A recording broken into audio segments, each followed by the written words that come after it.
नमस्कार दोस्तों, जैसा कि आप सभी जानते हैं कि आज दिनांक 6/5/2025 को दीनदयाल उपाध्याय गोरखपुर विश्वविद्यालय गोरखपुर के BA 4th सेमेस्टर एग्जामिनेशन 2024-25 के अंतर्गत एजुकेशन का दूसरा पेपर हुआ है। पेपर का नाम था psychological perspective of education second. CBCS mode में परीक्षा हुई है। पेपर कोड था EDU 204 और पेपर ID था 5612। आज हम उसके आंसर की को देखेंगे। तो अगर आप चैनल पर नए हैं तो चैनल को लाइक, शेयर और सब्सक्राइब करना न भूलें। मैंने इसके लिए सिर्फ एक मॉडल पेपर बनाया था EDU 203 के लिए, लेकिन जैसे कि पेपर का नाम ही वही है, बस वो फर्स्ट था और ये सेकेंड है। तो कल भी कुछ प्रश्न मिले थे और आज भी कुछ प्रश्न मिले हुए हैं। आप लोग जाकर मेरे मॉडल पेपर एक को देख सकते हैं। तो आइए देखते हैं। पहला प्रश्न आप लोगों से पूछा गया था, कविता स्मरण की विधि क्या कहलाती है। पहले प्रश्न का सही उत्तर हो जाएगा ऑप्शन नंबर C, क्रमिक स्मरण। दूसरा प्रश्न आप लोगों से पूछा गया था, मनोविज्ञान के संदर्भ में सामंजस्य क्या है। दूसरे प्रश्न का सही उत्तर हो जाएगा ऑप्शन नंबर D, उपरोक्त सभी।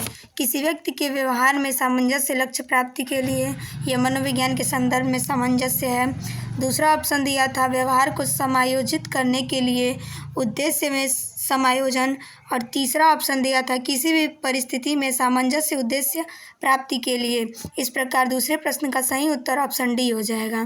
तीसरा प्रश्न आप लोगों से पूछा गया था, निम्नलिखित में से कौन मनोवैज्ञानिक समायोजन के एक प्रकार में से है।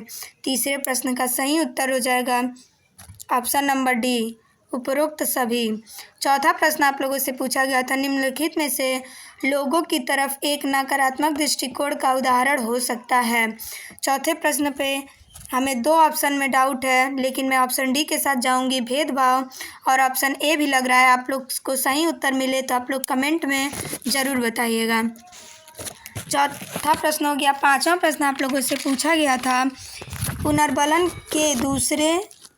के दूसरा कौन सा शब्द प्रयोग होता है पुनर्बलन के लिए। तो पांचवें प्रश्न का सही उत्तर हो जाएगा ऑप्शन नंबर A, पुरस्कार। छठवां प्रश्न आप लोगों से पूछा गया था, जीवन के प्रभाव 2 सप्ताह के लिए प्रयुक्त शब्द क्या है। छठवें प्रश्न का सही उत्तर हो जाएगा ऑप्शन नंबर B, प्रसूतावस्था। सातवां प्रश्न आप लोगों से पूछा गया था, यदि एक विद्यार्थी कठिन परिश्रम के साथ आनंदपूर्वक तथा रुचिपूर्ण विधि से अध्ययन करता है वह कहलाता है। सातवें प्रश्न का सही उत्तर हो जाएगा ऑप्शन नंबर A, संज्ञानात्मक लिप्तता। आठवां प्रश्न आप लोगों से पूछा गया था, मानसिक बौद्धिक अपंगता का एक उदाहरण है। आठवें प्रश्न का सही उत्तर हो जाएगा ऑप्शन नंबर C, मानसिक मंदता। नौवां प्रश्न आप लोगों से पूछा गया था, मानसिक मंदता की मनोवैज्ञानिक वर्गीकरण किस पर आधारित है। नौवें प्रश्न का सही उत्तर हो जाएगा option number B, IQ level यानी कि IQ स्तर। 10वां प्रश्न आप लोगों से पूछा गया था, मानसिक मंदता मुख्य रूप से अभिव्यक्ति होती है। 10वें प्रश्न का सही उत्तर हो जाएगा ऑप्शन नंबर B, 18 वर्ष की आयु से पूर्व। 11वां प्रश्न आप लोगों से पूछा गया था, लगभग 90% लोग जो मानसिक मंदता के शिकार हैं वर्गीकृत किए जाते हैं। 11वें प्रश्न का सही उत्तर हो जाएगा ऑप्शन नंबर A, हल्का अथवा शिक्षापद मानसिक मंदता। 12 नंबर प्रश्न आप लोगों से पूछा गया था, बालक जिनमें सौम्य मानसिक मंदता दिखती है उनका IQ स्तर होता है। तो 12वें नंबर प्रश्न का सही उत्तर हो जाएगा ऑप्शन नंबर A, 50 से 55 से 70 तक। 13 नंबर प्रश्न आप लोगों से पूछा गया था, एक बालक जो उच्च स्तर की उत्सुकता, पूर्ण रूपेण विकसित कल्पना क्षमता तथा स्मरण तथा सूचना धारण कर सकता है वह है। 13 नंबर प्रश्न का सही उत्तर हो जाएगा ऑप्शन नंबर A, प्रतिभाशाली बालक। 14 नंबर प्रश्न आप लोगों से पूछा गया था, निम्नलिखित में से कौन सी विधि प्रतिभाशाली बालक के साथ प्रयुक्त की जाती है। तो 14 नंबर प्रश्न का सही उत्तर हो जाएगा ऑप्शन नंबर C, अपनी रुचि से संबंधित कार्यों को खोजने के लिए छोड़ देने पर। 15 नंबर प्रश्न आप लोगों से पूछा गया था, दृश्य सामंजस्यता निम्नलिखित में से किसमें परिवर्तन से संबंधित है। 15 नंबर प्रश्न का सही उत्तर हो जाएगा option number A, lens. 16 number प्रश्न आप लोगों से पूछा गया था, निम्नलिखित में से कौन सी दीर्घकालीन स्मरण शक्ति व्यक्ति के स्व अनुभव पर आधारित है? तो 16 नंबर प्रश्न का सही उत्तर हो जाएगा ऑप्शन नंबर बी, प्रासंगिक स्मृति। 17 नंबर प्रश्न आप लोगों से पूछा गया था, मास्लो की आवश्यकता अनुक्रम में निम्नलिखित में से कौन सा वर्ग नहीं है? तो 17 नंबर प्रश्न का सही उत्तर हो जाएगा ऑप्शन नंबर बी, संबद्धता। 18 नंबर प्रश्न आप लोगों से पूछा गया था, साइकिल चलाना टंकण लेखन किसके सरल उदाहरण हैं? 18 नंबर प्रश्न का सही उत्तर हो जाएगा ऑप्शन नंबर बी, प्रक्रियात्मक स्मृति। 19 नंबर प्रश्न आप लोगों से पूछा गया था, व्यवहार को अर्जित तथा बनाए रखने के लिए बल के समुच्चय को क्या कहते हैं? 19 नंबर प्रश्न का सही उत्तर हो जाएगा ऑप्शन नंबर ए, अभिप्रेरणा। ये प्रश्न आप लोगों से कल भी पूछा गया था। 20 नंबर प्रश्न आप लोगों से पूछा गया था, निम्नलिखित में से कौन आंतरिक प्रेरणा नहीं है? तो 20 नंबर प्रश्न का सही उत्तर हो जाएगा ऑप्शन नंबर डी, प्रतिपुष्टि। 21 नंबर प्रश्न आप लोगों से पूछा गया था, स्मृति के लिए सूचना का प्रथम स्तर क्या है? तो 21 नंबर प्रश्न का सही उत्तर हो जाएगा ऑप्शन नंबर ए, इन्वायरमेंट यानी कि पर्यावरण। 22 नंबर प्रश्न आप लोगों से पूछा गया था, मनोविज्ञान आधारित ज्ञान के उपयोग के द्वारा तकनीकी विकास को विकसित करने वाले मनोविज्ञान के क्षेत्र को क्या कहा जाता है? 22 नंबर प्रश्न का सही उत्तर हो जाएगा ऑप्शन नंबर ए, मानवीय कारक। 23 नंबर प्रश्न आप लोगों से पूछा गया था, कौन सा नियम अधिगम से संबंधित नहीं है? तो 23 नंबर प्रश्न का सही उत्तर हो जाएगा ऑप्शन नंबर ए, 23 नंबर प्रश्न का सही उत्तर ऑप्शन बी हो जाएगा, भारगांतीकरण का नियम। अच्छे से देख लीजिएगा आप लोग, 23 नंबर प्रश्न का सही उत्तर ऑप्शन बी होगा, भारगांतीकरण का नियम। 24 नंबर प्रश्न आप लोगों से पूछा गया था, निम्नलिखित में से कौन व्यक्तित्व का प्रकार नहीं है? 24 नंबर प्रश्न का सही उत्तर हो जाएगा ऑप्शन नंबर सी, अमूर्त। 25 नंबर प्रश्न आप लोगों से पूछा गया था, स्किनर अधिगम के किस सिद्धांत से संबंधित हैं? 25 नंबर प्रश्न का सही उत्तर हो जाएगा ऑप्शन नंबर डी, कार्यात्मक अनुबंधन का सिद्धांत। 26 नंबर प्रश्न आप लोगों से पूछा गया था, निम्नलिखित में से कौन गेस्टाल्ट का सिद्धांत है? 26 नंबर प्रश्न का सही उत्तर हो जाएगा ऑप्शन नंबर सी, समीपता। 27 नंबर प्रश्न आप लोगों से पूछा गया था, पूर्व में सीखे गए ज्ञान को नवीन ज्ञान के हस्तक्षेप के कारण होने वाली विस्मरण किसका उदाहरण है? तो 27 नंबर प्रश्न का सही उत्तर हो जाएगा ऑप्शन नंबर सी, हस्तक्षेप। 28 नंबर प्रश्न आप लोगों से पूछा गया था, दमन निम्नलिखित में से किसका उदाहरण है? 28 नंबर प्रश्न का सही उत्तर हो जाएगा ऑप्शन नंबर डी, उपरोक्त सभी, विस्मरण, प्रेरित विस्मरण और पुनर्प्राप्ति समस्या।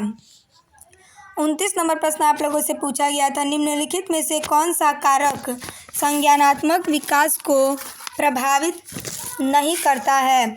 तो 29 नंबर प्रश्न का सही उत्तर हो जाएगा ऑप्शन नंबर सी, भार एवं ऊंचाई।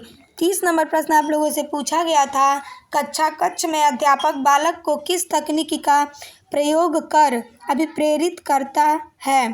30 नंबर प्रश्न का सही उत्तर हो जाएगा ऑप्शन नंबर डी, उपरोक्त सभी। 31 नंबर प्रश्न आप लोगों से पूछा गया था, मानसिक स्वास्थ्य को कौन प्रभावित करता है? 31 नंबर प्रश्न का सही उत्तर हो जाएगा ऑप्शन नंबर डी, उपरोक्त सभी। 32 नंबर प्रश्न आप लोगों से पूछा गया था, मस्तिष्क की धारणा को व्यवस्थित करने की जन्मजात क्षमता से संबंधित कक्ष किसने दिया था? तो 32 नंबर प्रश्न का भी सही उत्तर हो जाएगा ऑप्शन नंबर डी, उपरोक्त सभी ने, कोहलर, कोफा और वर्थीमर। यह सभी मस्तिष्क की धारणा को व्यवस्थित करने की जन्मजात क्षमता से संबंधित कक्ष दिए थे। 33 नंबर प्रश्न आप लोगों से पूछा गया था, मानसिक स्वास्थ्य का क्या अर्थ है? 33 नंबर प्रश्न का सही उत्तर हो जाएगा ऑप्शन नंबर बी, भावनात्मक और मनोवैज्ञानिक कल्याण। 34 नंबर प्रश्न आप लोगों से पूछा गया था, निम्नलिखित में से किसने धारणा को एक जटिल तथा कल्पनीय तत्व के रूप में परिभाषित किया है? 34 नंबर प्रश्न का सही उत्तर हो जाएगा ऑप्शन नंबर बी, टीचनर महोदय ने। 35 नंबर प्रश्न आप लोगों से पूछा गया था, विशेष आवश्यकता वाले शिक्षार्थी कौन होते हैं? 35 नंबर प्रश्न का सही उत्तर हो जाएगा ऑप्शन नंबर सी, प्रतिभाशाली मानसिक रूप से मंदित और विकलांग बच्चे। 36 नंबर प्रश्न आप लोगों से पूछा गया था, अधिगम परिणाम से क्या तात्पर्य है? 36 नंबर प्रश्न का सही उत्तर हो जाएगा ऑप्शन नंबर ए, बालक के व्यवहार में परिवर्तन। 37 नंबर प्रश्न आप लोगों से पूछा गया था, धारणा निम्नलिखित में से किससे संबंधित है? 37 नंबर प्रश्न का सही उत्तर हो जाएगा ऑप्शन नंबर बी, इंद्रियां और व्याख्या। 38 नंबर प्रश्न आप लोगों से पूछा गया था, शैक्षिक मनोविज्ञान मनोविज्ञान की वह शाखा है जो कि शिक्षण तथा अधिगम से संबंधित है, यह किसने कहा था? तो यह ऑप्शन सी भी हो सकता है और बी। आप लोग सही उत्तर कमेंट करके बताइएगा। लेकिन अगर देखते हैं विश्वविद्यालय क्या मानता है, इस प्रश्न का सही उत्तर हो जाएगा 38 नंबर प्रश्न का सही उत्तर हो जाएगा ऑप्शन नंबर सी, क्रो एवं क्रो। आप लोग सही उत्तर मिले तो कमेंट में ज़रूर बताइएगा। 39 नंबर प्रश्न आप लोगों से पूछा गया था, दीर्घकालीन स्मृति में सूचना प्रासंगिक तथा क्या होती है? तो 39 नंबर प्रश्न का सही उत्तर हो जाएगा ऑप्शन नंबर ए, शब्दार्थ। 40 नंबर प्रश्न आप लोगों से पूछा गया था, असाधारण बुद्धि क्षमता वाले छात्रों को क्या कहा जाता है? तो 40 नंबर प्रश्न का सही उत्तर हो जाएगा ऑप्शन नंबर बी, प्रतिभाशाली बच्चे। 41 नंबर प्रश्न आप लोगों से पूछा गया था, शिक्षण का प्राथमिक लक्ष्य क्या है? तो सही उत्तर हो जाएगा ऑप्शन नंबर ए, ज्ञान प्रदान करना। 42 नंबर प्रश्न आप लोगों से पूछा गया था, शिक्षण और अधिगम सीखने के बीच क्या संबंध है? 42 नंबर प्रश्न का सही उत्तर हो जाएगा ऑप्शन नंबर ए, शिक्षण से अधिगम होता है। 43 नंबर प्रश्न आप लोगों से पूछा गया था, संवेदी जानकारी की व्याख्या करने की प्रक्रिया को क्या कहा जाता है? तो 43 नंबर प्रश्न का सही उत्तर हो जाएगा ऑप्शन नंबर बी, अनुभूति। 44 नंबर प्रश्न आप लोगों से पूछा गया था, थोड़ा PDF धुंधला आ गया है, आप लोग मेरे वॉइस से और अपने पेपर से मिलान कर लीजिएगा। 44 नंबर प्रश्न पूछा गया था, शिक्षण किसकी प्रक्रिया है? तो 44 नंबर प्रश्न का सही उत्तर ऑप्शन बी हो जाएगा, ज्ञान का स्थानांतरण। 45 नंबर प्रश्न आप लोगों से पूछा गया था, स्मृति का कार्य क्या है? 45 नंबर प्रश्न का सही उत्तर हो जाएगा ऑप्शन नंबर बी, पिछले अनुभवों को याद करना। 46 नंबर प्रश्न आप लोगों से पूछा गया था, प्रेरणा को प्रभावित करने वाले मुख्य कारक क्या हैं? 46 नंबर प्रश्न का सही उत्तर हो जाएगा ऑप्शन नंबर बी, आंतरिक प्रेरणाएं और लक्ष्य। 47 नंबर प्रश्न आप लोगों से पूछा गया था, निम्नलिखित में से कौन सा कारक मानसिक स्वास्थ्य को प्रभावित नहीं करता? 47 नंबर प्रश्न का सही उत्तर हो जाएगा ऑप्शन नंबर डी, व्यक्तिगत स्वच्छता।